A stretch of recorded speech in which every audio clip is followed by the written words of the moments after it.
On 2024 August, I started an internship at a grocery store, which I needed to survive for 2.5 months. There, I made a friend. Due to personal reasons, I'm not going to use her real name in this video, so let's call her Susan. During first week of the work, I had the same job as her, and the boss often grouped us together. When we started to get along well, a girl who I'm going to call in this video Bridge often tried to come and join to our friendship.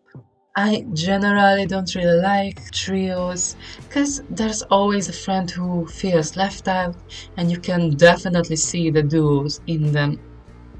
But she didn't realize that she was kind of in a way, so she kept trying and trying to swoop into our duo. We finally let her in because we felt pity on her and we tried to get along.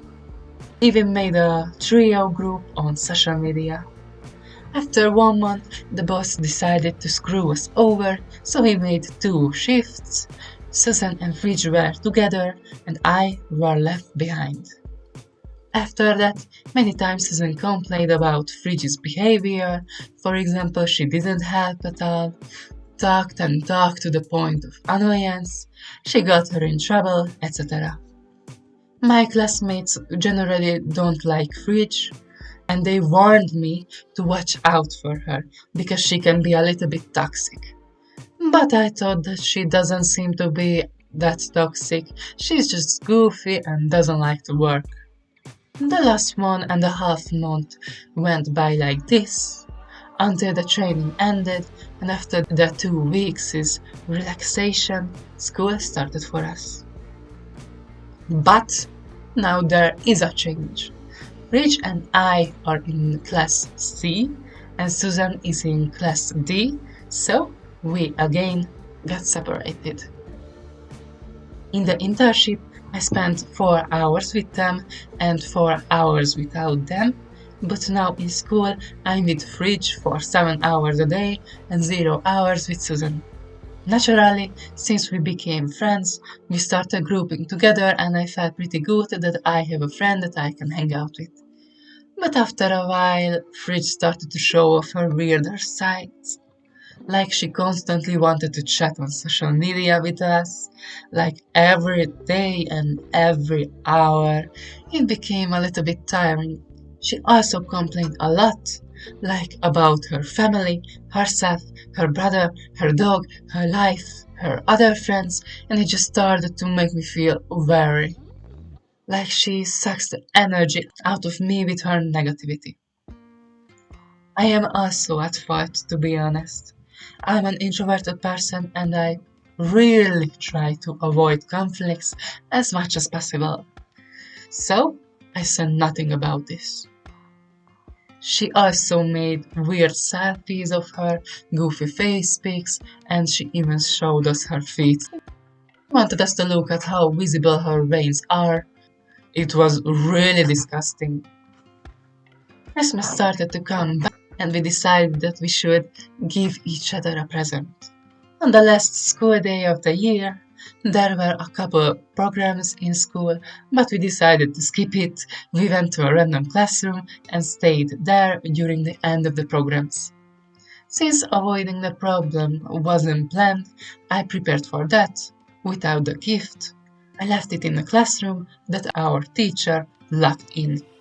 Fritz saw that I didn't have my present with myself and she literally scolded me. It was super humiliating, but then again, I said nothing to avoid the fight. So I found the teacher, got the present out from the classroom and went back to Fridge and Susan. After New Year's Eve, Fridge started to open up her more toxic traits. She would tell a joke, and when I joked about the same topic, she got mad at me. She also called me humiliating names. It was probably for a joke, at least I think so. But I didn't find it funny at all. She was constantly talking badly about others, and I felt that it made my mental health go down a little.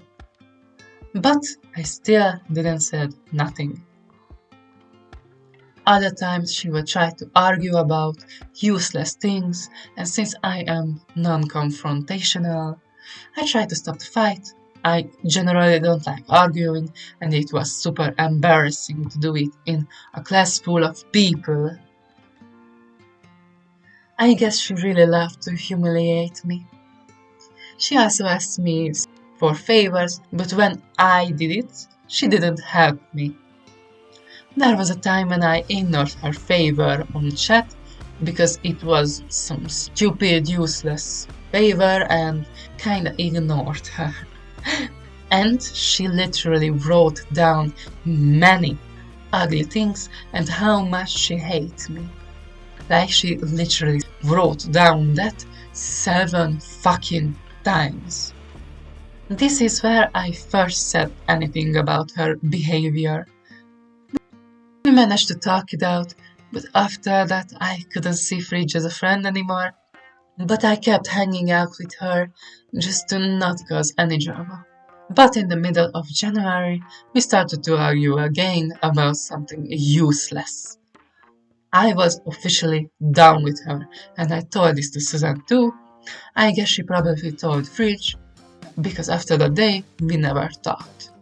Susan was also in a bad spot too, because our friends group fell apart and she didn't want to pick a side. I kind of feel sorry for her because it's really hard to try to be friends with two people who hate each other and they constantly talk bad about each other. So I don't blame her. So to this day, she still talks with both of us. But now I heard some gossip about me and she's trying to scoop around my personal life. And she constantly talks bad about me. This made me so furious. I generally wanted to forget the entire thing. We should be in a grey area, we don't like each other, we don't hate each other, but no, she made me hate her. We were just two different types of people with different needs, but this made me see red. So, I learned many things from this experience. That I should rely more on my people's observation because most of the time I'm right about a person. For example, I was right with my gut feelings about Fridge. Secondly, do not stay silent when somebody crosses a line with you or it will make your mental health worse. I've learned this in the hard way. And the most important lesson I learned is to not give many chances to people because if they don't respect you 3 times, they're going to disrespect you for the 4th time. It was a phenomenal feeling to write this story down.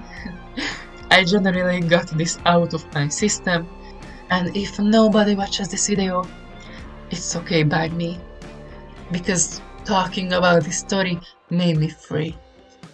And if somebody is going to learn about this, learn from my story and my problems, then I'm happy I helped you. And remember that you're never the only one who struggles with a same topic. I was Groden Mind, and I see you all in the next one. But until then, take care and bye bye.